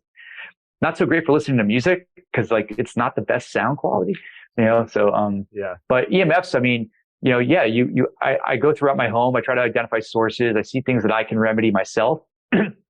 Some things that could be just in the environment. I definitely try to make sure my bedroom, like where I'm sleeping, is the most sacred space. I try to like eliminate, as much as I can, right? There's only so much you can do in your home on your own, right? And there's stuff that's going to be external to where you are, especially if you live like in a city or something like that. Have you found good noise canceling headphones? Because that's what I love about the Apple products. I recently tried a Quiet On, and I don't mean to bash them, but it sucked. It just didn't. It wasn't. It was maybe like a tenth of the sound reduction that the AirPods give, or even the AirPods Max. And I was all excited. I was like, oh yeah, no Bluetooth, no Wi-Fi. It's just, just electronic noise canceling earbuds, which I think it's like a first aid hack, right? Like if, you're sleeping in a hotel and there's just, some noise you can't mitigate. I mean, listen, if you're flying cross country and you need to sleep for a few hours and you throw on a pair of headphones that are noise canceling, whatever kind they are, if that's going to help you sleep for 4 hours, if you're going to weigh the benefits or risks of wearing something for 4 hours over, like, I would take whatever, that you gotta weigh it for yourself. But for me, it's like, I'll take that trade-off. You are in a metal tube too, right? So yeah. I mean, when I'm on a plane, I'm taking like, hydrogen tablet, molecular hydrogen. I'm basically trying to figure out, I've got a whole approach to air travel and getting, time zone changes and all that kind of stuff. But yeah, but again, with EMF, I mean, I guess the question was more about what, like, in your home, like measuring it in your environment and trying to mitigate as much as possible. Yeah. I mean, so like you'll find there's some, key sources, like, obviously low EMF, which I think like power lines and all that. I mean, you would send, your kitchen, like microwave, stovetop, like any electronics, you'll tend to see. Microwave is weird because even when the microwave is not running, it still gives off a ton of EMFs, which is crazy. And then the other things that maybe when you turn it on, it's going to be a source, but not necessarily, not all the time. Yeah. And so, so I would definitely check your home, especially if you're in an apartment building, because you might even find that like the sprinklers, the plumbing and the sprinkler systems, like the metal if there's any kind of bad wiring in the building, it could actually like be shorted onto that. And that stuff could be giving off a lot. And you can't block low EMF. You can't just put a sheet of protective EMF stuff on it. It's going to go right. That's only for like radio waves and higher frequency stuff. I mean, unless you have lead, like that's like the only thing that will really protect you, or distance. Again, that's like the inverse square law. Yeah. Are you a fan of any of the machines? There's so many out there now. Blue Shield is my favorite. I actually feel it, but there's Zbiotics. There's all these different. Now there's like all these companies now that beam your house with like energy. There's different ones, which I put most of my energy into Blue Shield as far as, trust and, I've done some I mean, I'm actually experimenting right now with the Zbiotics device. So I just like, I had it set up for a week in my living room, and they told me to move it. Like they said, it has a distance and a range, but I moved it then more into my bed, like about 10 feet from my bed, just like see what it does. It's still too early to like really make a call on it, on like what I've noticed differently. Yeah. Mm-hmm. Yeah. A lot of this stuff's subtle. I remember when I was renting an RV, I had a power line right above it. So it was just parked there, and the Magnetico sleep pad, I just bought it used on like Craigslist. A 10 Gauss is what I started with. And it really helped, cause it was right above my head. And, ever since I got that, my sleep super improved. So it's so individual. It's like people really have to experiment, is a grounding sheet good? Is a Magnetico better? There's so many variables, right? Well, right. So are you doing things to mitigate what's there? Like, like making changes or using other devices to help sort of counter, like, there's a lot of, even types of like necklaces and things that the idea is they'll say EMF blocking, but it's not blocking it. It's more like it's trying to harmonize in a way so that whatever's your body is being hit with, it sort of like tries to dampen it down. So it's not saying we're going to create this protective shield around you, but it's just doing something to the EMF you're being exposed to. Mm-hmm. Yeah. Shoot. Well, I know you have to run, so we have to wrap this up soon, but I forgot to ask you about peptides. You have like a whole guide on that, right? Yeah. I mean, I've been experimenting with peptides for a few years now. First I was looking at, cause when I first came across them, just understanding that some of the most researched ones that have the sort of healing benefits, for, both acute injuries and just, more general sort of things. I kind of worked my way down that, like anything, I researched the hell out of anything before I start using it. So I found sort of like the thought leaders, the people are actually the scientists working on this stuff, as well as, synthesizing, making the products, and kind of went through and, asked them questions that maybe they couldn't talk about on a podcast, like to actually get them one-on-one. So getting consults and that kind of stuff.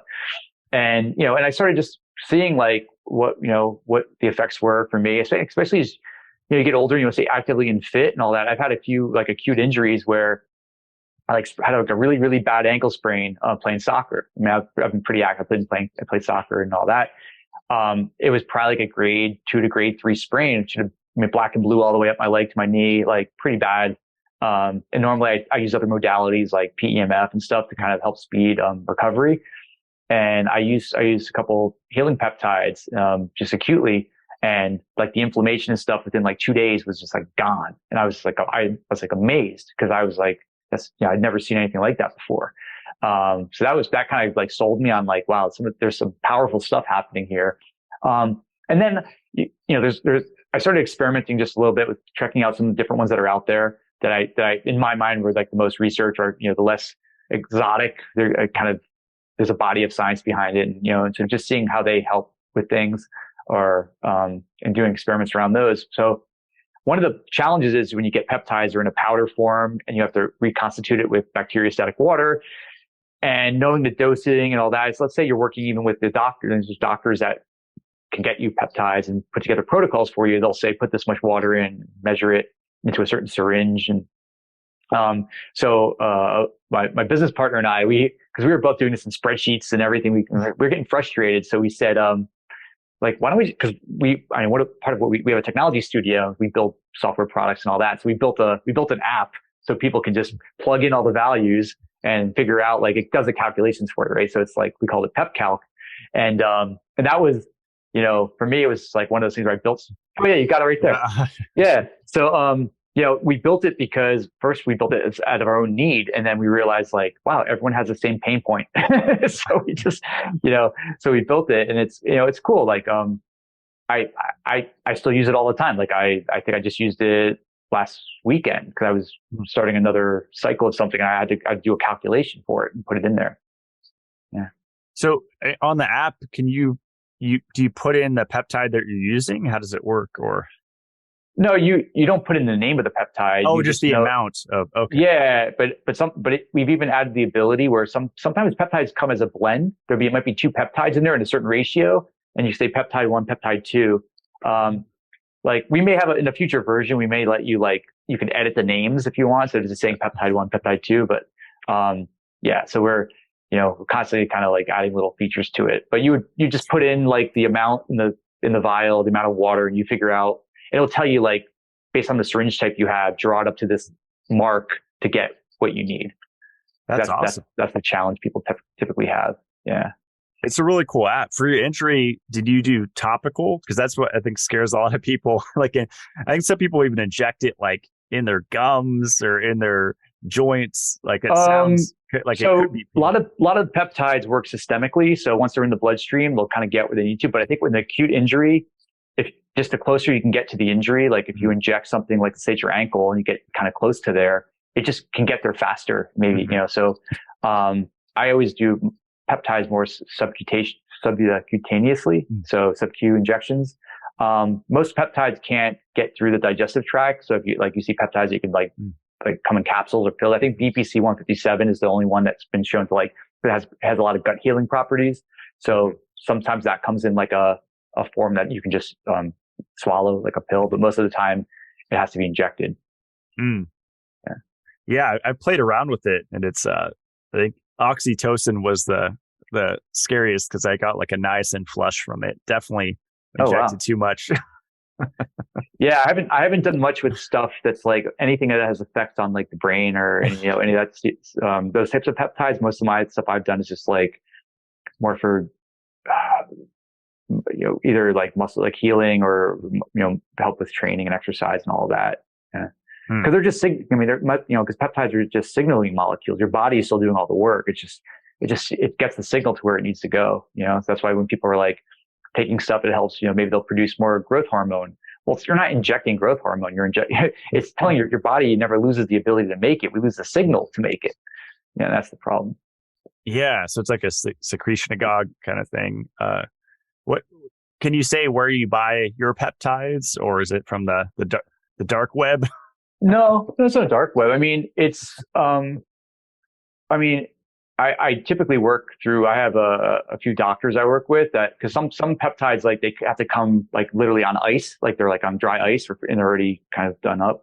But for like basic stuff, I mean, there's companies out there. I mean, again, you have to do your own research on them. They're not, they'll say they're research peptides. And so you have to do your own research about purity and all that. Make sure like there's some stuff that isn't fake. Like Peptide Sciences is one. There's, another one that people use is, what's it called? I'm drawing a blank here. There's like three, there's CanLab out of Canada. Oh, that's the one I ordered from my friend Victor Mifsud. Right. So CanLab, because they're the manufacturer, they have their own facilities. It's just that it's going to be, it's more pricey, and then you have to ship it, internet, like, depending on where you live, it's going to be a little tougher to get stuff. Yeah. And then there's, let's see, what was the other one? There's basically three main ones I've used. And it's, why am I not? I'm drawing a blank here. Oh, Limitless Life is the other one. Okay. Limitless Life Nootropics. Yeah. How many different peptides roughly have you said what do you say you've tried? Maybe half a dozen, I'd say.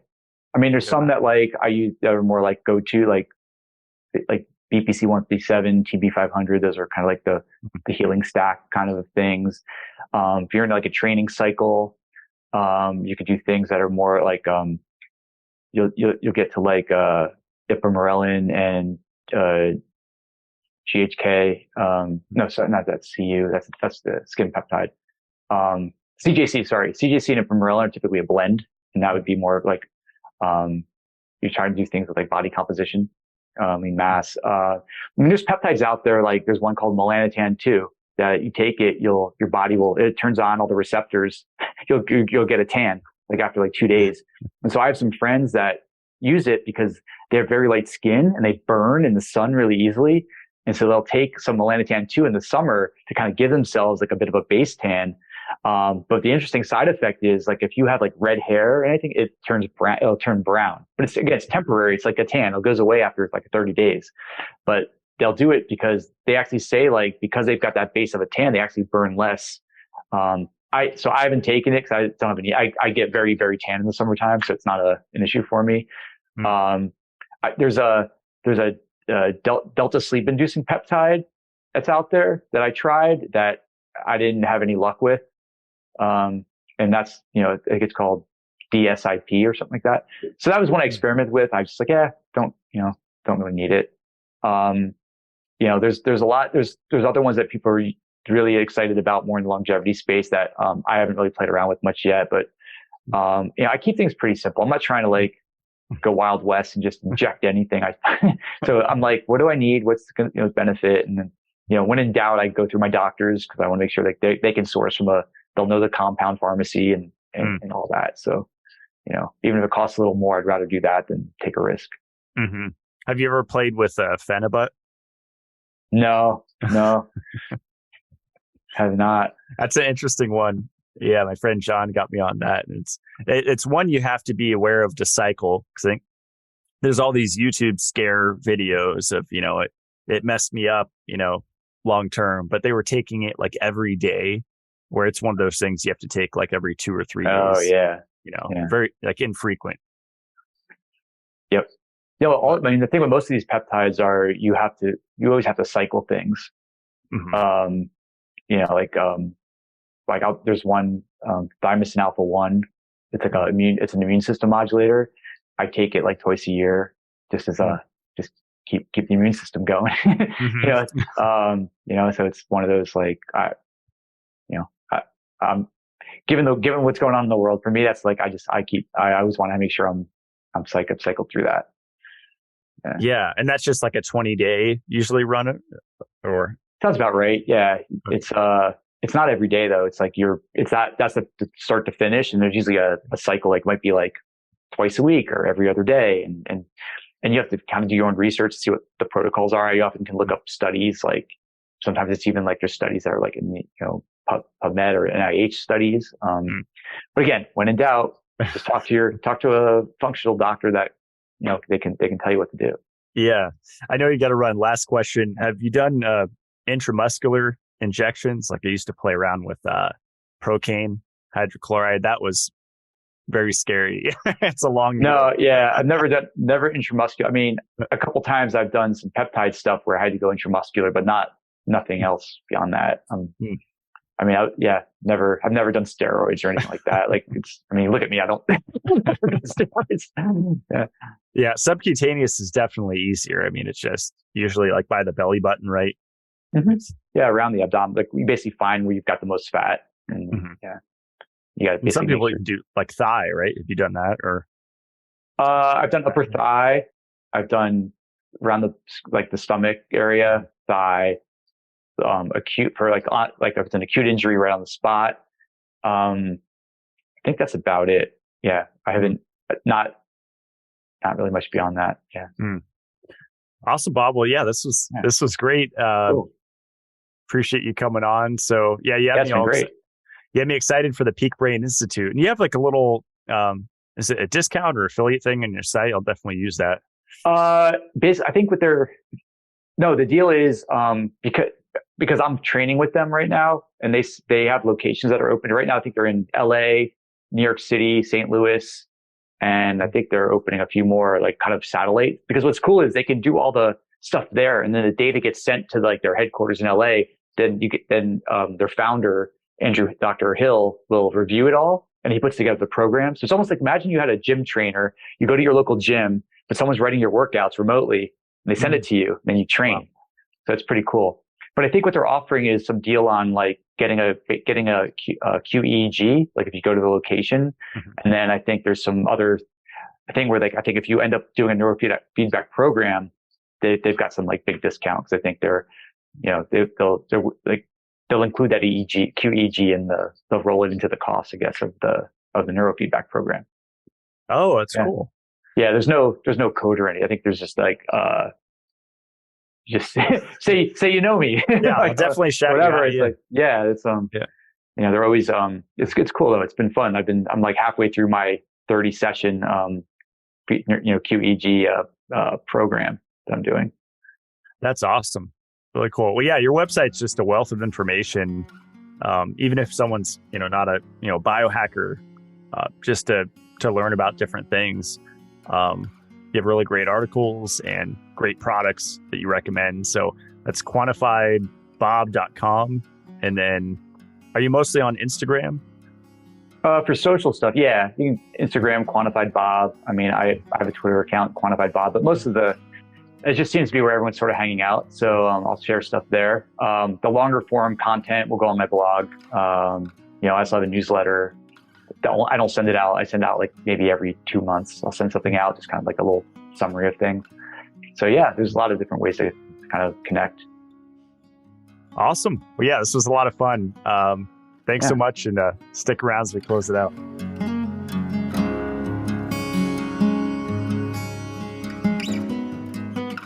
Well, that is a wrap for today's show.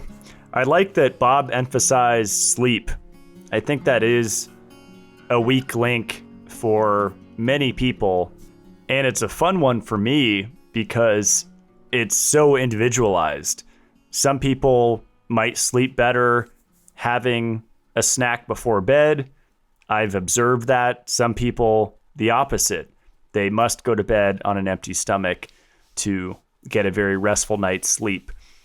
From what I've seen from family and friends and anecdotal stories, it's so individualized, like our nutrition program with sleep, where we have to experiment, try different combinations of things. Maybe you have to combine something like the chili pad with mouth taping. There's nasal dilators. I've experimented with negative ion generators, essential oil diffusers, humidifiers, Schumann resonance devices, earthing or grounding, sleeping on magnets like the Magnetico sleep pad. It's really endless what you can combine and play with. I would say the one thing that's not worth experimenting with is the Faraday EMF blocking canopy. I actually experienced a little bit of a detriment from that. Sleeping on an earthing sheet, even to the third prong, can be beneficial. I've had people tell me that absolutely changed their life. So again, it's one of those individualized things. If you get a grounding sheet and you sleep worse and you give it some time, you don't just give it one night, but you give it a few nights. And if your sleep doesn't improve, then go on to the next thing. But for a lot of people, even plugging into the third prong, even in a city, I've heard tremendous benefits, even for people's dogs that had joint pain. So I love that Bob emphasized to stay out of dogma and that, quote, strongly beliefs loosely held. I don't think many people have that ability because society doesn't promote that. It does promote the lobster in the pot phenomenon, where when someone wants to change their mind, they want to get out of the pot, they want to leave the dogma, they get pulled in by the mob. And it's very scary to walk away and go your own way and try something new. It's uncomfortable, and people really try to destroy you over it. But you just have to keep going because it's uncharted territory, and that can lead to profound new discoveries that can really help improve other people's lives. So check out Bob's website. It's quantifiedbob.com. His articles are incredible. I like his shop, and his information on neurofeedback, brain training is really cool. My website is matt-blackburn.com. I finally got around to updating my shop. So on the front page, the first featured product is my Mitolife drinking water filter. And it's interesting, the frequently asked question has been, is it a whole house or an undercounter? So it is an undercounter. You'd be hard pressed to find a whole house water filter for $1,500 unless it's just a sediment, carbon, and maybe a UV on there. But if you're on municipal water, you should expect to spend around $10,000 for whole house water filtration. So if you're not ready for that investment, then it's definitely worth getting a undercounter called a point of use system for your kitchen. Get a shower filter, and then you're set for now. And obviously strive for that whole house water filtration unit so you don't have to worry about your dishes being washed with chemicals in the dishwasher and washing your clothes in pharmaceutical residue and all of the insanity that's found in tap water. And yes, the Mitolife filter does remove all of that stuff. I added a few new products to the site. The MCT oil. And by the way, these send you to another website, so I do not ship these out myself. A lot of people ask me that question. I only ship out the Mitolife products to you, but everything on the Matt Blackburn site, it should send you to their website to purchase. If it keeps you on mine, then click out of it because it's not going to process. So make sure that it takes you to whatever company's website. So in the case of the MCT oil that I put up there, it's the company Level Up. And I've been using this MCT oil for years. I like that it's in glass and it's the C8 portion of MCT oil. I really like adding this to my coffee with either reishi or lion's mane, some type of a sugar substitute. Lately, I've been loving the Dojo Sweet from Shen Blossom, and heavy cream that I heat up using my espresso machine. And on that note, I was using the Breville for the last couple years, and I had that on my website, and it's a decent unit. It lasted 2 years, and maybe it would have lasted longer if I did more deep cleanings on it. I was descaling it regularly, but over time, something happened and it just would not flow through. So I updated to this 100% Italian made La Marzocco that my friend recommended. It's incredible. It is a lot easier to use. It's definitely more expensive, but I hope it lasts for decades because I really love espresso shots. It's my favorite way to consume coffee. And the other product that I added to the website is kind of an investment. It's called an NAD patch, but not just any patch. It's a patch with a battery in it that creates a gradient via a slight electrical charge to push the nicotinamide adenine dinucleotide into your bloodstream over 4 to 6 hours. And they say you could leave it on for up to 14 hours. I was blown away. I purchased this. I was not sent it for free. I'm never sent products for free. I always pay full price when I want to try out a product or use someone's discount code if I'm interested in trying it. And I put on one of these patches the other day and I had a huge boost in energy. It was almost psychedelic near the end of the day. So hard feeling to describe, but it felt really good. Colors were more vibrant. And I know biohackers say that about every new supplement or device that they try, but I'm being serious that I had those effects from these patches. And it's definitely a therapy because it's expensive. It's $500 for 6 of these patches. So if you do it every couple months or a couple times a year, it's equivalent to getting an NAD IV drip, which I want to do. I've never done that. I'm curious if I would feel the similar effect, but I also would not like to experience the nausea and heating up sensation, almost like a flushing that you get from an NAD IV drip. I would rather just do a Myers cocktail, which I've done a few times, and I always get a great boost from it. The NAD, you have to sit there for an hour or several hours to be able to stand it. So with these patches, you actually bypass that, and there's no discomfort. So I'm looking forward to having a show all about NAD with the founder of this product at some point. And again, you don't have to use it consistently. Maybe you just save it for long road trips. That's the way that I would use it. If I'm going to be driving for 12 hours in a day, that would be an excellent time to use one of these patches. My brand is Mitolife. You can find that at mitolife.co. And again, our water filter was just released. We have a payment plan. If you can't afford the $1,500, you can pay it in installments. That's actually what I did with the first water filter that I purchased.